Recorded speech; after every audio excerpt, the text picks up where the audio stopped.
Now let's go back to networking. Yes. You just mentioned that. One of your favorite topics, isn't Where's it? Shaz? That's where that came from, yeah. Where's Shaz?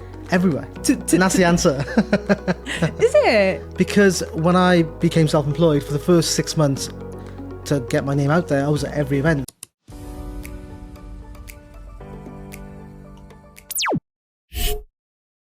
How important is someone's credit history, credit file, for them to get or to be able to get something from the government? It's important, but it's not the end of the world. I think what's important is understanding what's on there. So a lot of people who think they've got bad credit don't actually, it's not as bad as they think. But then some people who think they've got amazing credit have things on there that's going to cause problems. So it's a case of, let's see what's on your credit file. Yeah. I think CCJs come up a lot. If there's like unpaid parking tickets, right, just pay the 35 quid and deal with it afterwards. If you don't pay it, that causes you more issues. Really? Yeah, because it's so easy in this country to put a CCJ on your record without you even knowing. And then suddenly you can't get mortgages. So yeah, credit files are important, but bad credit is subjective, define bad, I guess. Do you get a lot of people who have difficulties to come to you and ask for support and help and how they can? What, with credit? I think most of the investors, and this is why I use my Instagram and social media to kind of educate, they understand the importance of checking and to get their stuff in order before they even come and approach me. Right. So who is your typical client? So I would say kind of clients I get are obviously property investors. They've potentially done a course through, say, PIN or PPN or whoever, and now they're looking to buy property. They're quite newbies. I think I do deal with a lot of newer investors. And again, potentially that's because of social media, that's because of the content I produce. But then I've got kind of 3 or 4 or 5 bigger investors who are not on social media, have the bigger deals that keep coming through regularly as well. How did you get into it? By chance.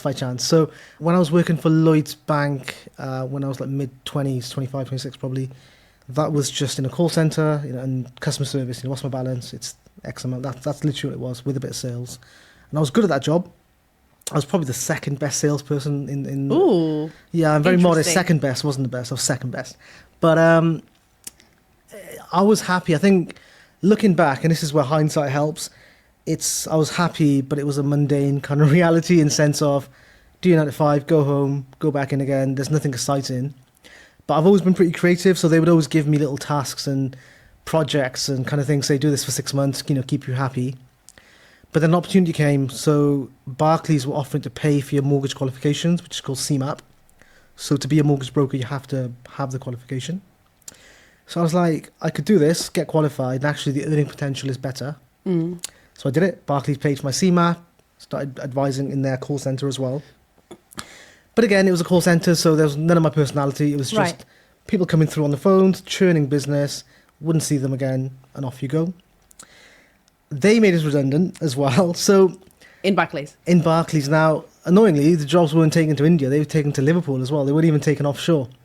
So got made redundant. And at that time, I didn't feel anything. I didn't feel like it was the end of the world. Yeah. We had 6 months gardening leave, 6 months to do whatever you want and still get paid for it, and your redundancy money. And I was still pretty young, I thought. So whilst a lot of people were panicking, like, what are we going to do? I was like, look, just chill for a while. I think I went on holiday for a month in between. What I did do as a side hustle, which kind of became a bit of a headache, is I set up a gourmet burger restaurant in South Wales as well. Okay. So that was me, my brother-in-law and his business partner. But because I had no job, I was the working partner. I was there. Like the typical business. Yeah, but it was, bricks and mortar. It was a restaurant. I was there every day because that was the agreement. So nothing wrong with that. But also after about 4 months, I then got a job as a mortgage broker for specialist finance with investors locally as well. And something just wasn't right because I would spend all my day in the office, 9 to 5, doing mortgages. I'd then come and go to the restaurant. I would never see anyone. I wouldn't see my family. I had no social life. And I was like, this just isn't working. It's not about the money. It's about time balance. Yeah. So after a while, I sold back my share of the burger business back to my family. So I'm not doing this anymore. I got sacked from that mortgage company, that mortgage job. Wow. Can't go into it, tribunal and all this kind of stuff. But then I think that was the turning point. I think that made me realize, you can't rely on a job. You are just a person and it's a numbers thing. And when they say it's not personal, it's business, that works in a good and bad way. It is just business. You're just a number. So I kind of thought I'm not going to be that again for anyone. So I became self-employed for mortgages myself with a company. And then in August, natural progression, I set my own firm. With that, it took a while for me to do it and make the jump because I didn't want to leave on bad terms with the company I was with, because that guy who was there, his name was Morgan, I feel he mentored me a lot and developed me. Yeah. So I didn't want to leave him in the lurch. So I kind of did it the right way. I made sure he knew my plans, gave him the chance to say, look, can we work something out together? Yeah. And I've left on really good terms. So, and I think that's something I'm quite proud of as well. There was a lot of things that you shared there. Let's go back to when you were in the call center. Yeah. And you mentioned sales. Yes. How important sales in everything that we do? 100% important. I think sales is probably the best skill to have or to learn, because if you can't sell, you're not making money. Whether that's making money for someone else or for yourself, I think sales is one of the best skills. And realistically, in any job, if it's not a direct sales job, there's still some element of selling, whether you're selling kind of your personality or a product or the business. I definitely think sales is a one skill everyone should learn. Has it helped you in what you're doing right now, being 100%. independent? 100%. So, when I go to networking events and I'm meeting people, although I'm not there giving out my business cards or anything, it's still a sales type environment. You're still speaking to people, charming them, having fun with them, and you are selling your business or yourself or your personality. Yeah. I can't say, more enough that sales is the skill to have. Now let's go back to networking. Yes. You just mentioned that. One of your favorite topics, isn't Where's it? Shaz? That's where that came from, yeah. Is it? Because when I became self-employed, for the first 6 months to get my name out there, I was at every event. I think I would be at 5 events in a week, so everyone would joke, where's Shaz, where's Shaz?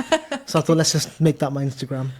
I like that. Yeah. It has this, like a story to it. Yeah. Now I understand. I never really thought. Okay. I never asked you. No. Where's Shaz? Everywhere. And that's the answer. Tonight we have an event. There is no need to ask. I'm there. I'm sponsoring. Oh, you are? Right. Yeah. Beautiful. We're going to come back to that one. Sure.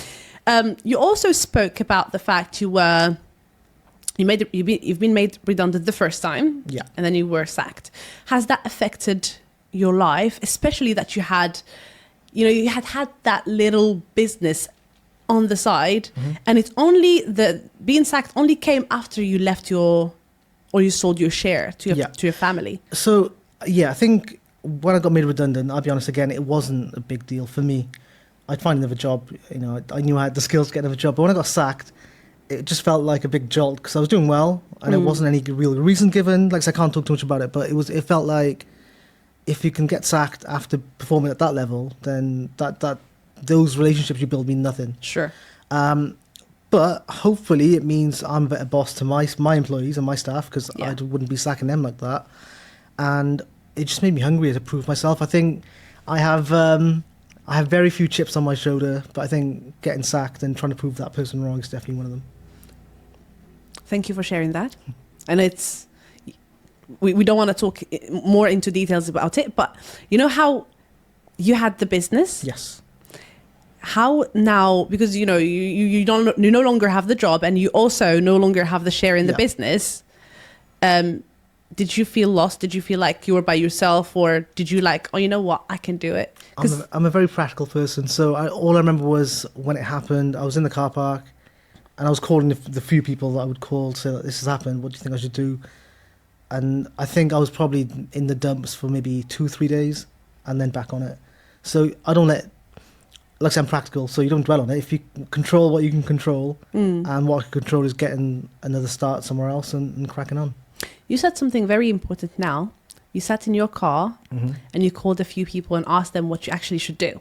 This is something that most people don't do. Don't reach out for help. Don't ask that.